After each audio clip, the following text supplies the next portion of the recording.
Grabe yung pawis ko, B. Hindi kasi ako nakapag-dinner kagabi.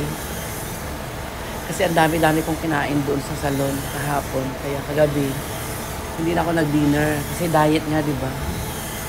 So ngayong umaga, kumakalam yung sikmura ko. Kaya instead na mag-gym ako, hindi na ako pumunta sa gym. Kasi wala akong energy.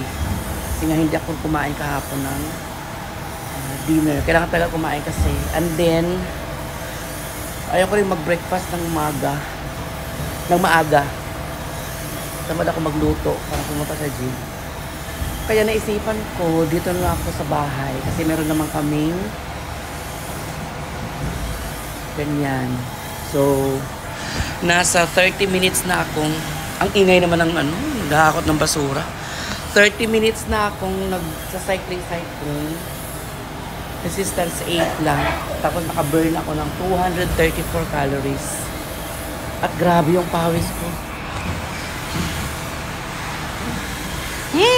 Hashim.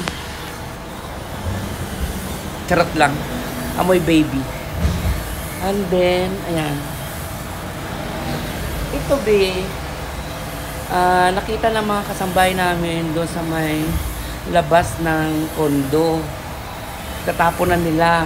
Kaya, pinuntahan namin at tulong-tulong kami. Kinuha itong bicycle na to. Hindi siya di kuryente. Bali, yung nagbibigay supply sa kanya is kapag nagpedal ka, lalabas yung mga ganyan. Pero kung hindi ka magpipedal, wala sang kuryente. Dynamo lang yung bumubuhay sa kanya. Diba? Perfect. And then,